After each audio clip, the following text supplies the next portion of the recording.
রাজধানীর প্রবেশমুখে চেকপোস্টে পুলিশের তল্লাশি, ৪ জন আটক।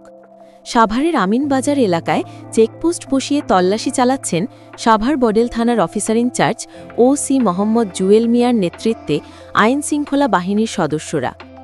১২ নভেম্বর সকালে সাভারের ঢাকা-আরিচা মহাসড়কের আমিনবাজার মুফিদীয় আর্মস স্কুলের সামনে পুলিশ সদস্যদের দায়িত্ব পালন করতে দেখা গেছে।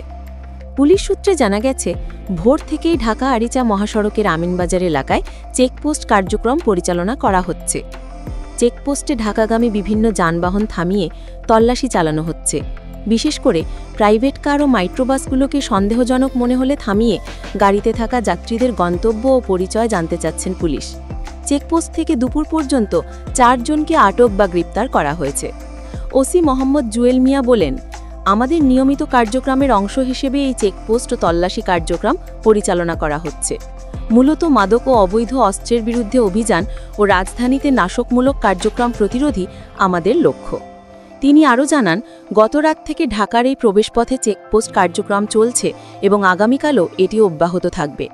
আমাদের লক্ষ্য হচ্ছে সাধারণ যাত্রীদের নিরাপত্তা নিশ্চিত করা এবং অশান্তি রোধ করা।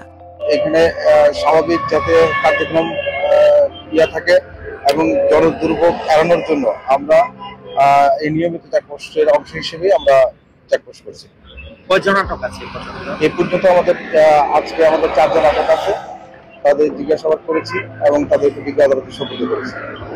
আমাদের এই লকডাউনকে যে নিষিদ্ধ সংক্রান্ত লকডাউনের ডাক দিয়েছে, তারই অংশ হিসেবে আমাদের চেকপোস্ট চলমান থাকবে এবং আগামীকালও চেকপোস্ট চলবে।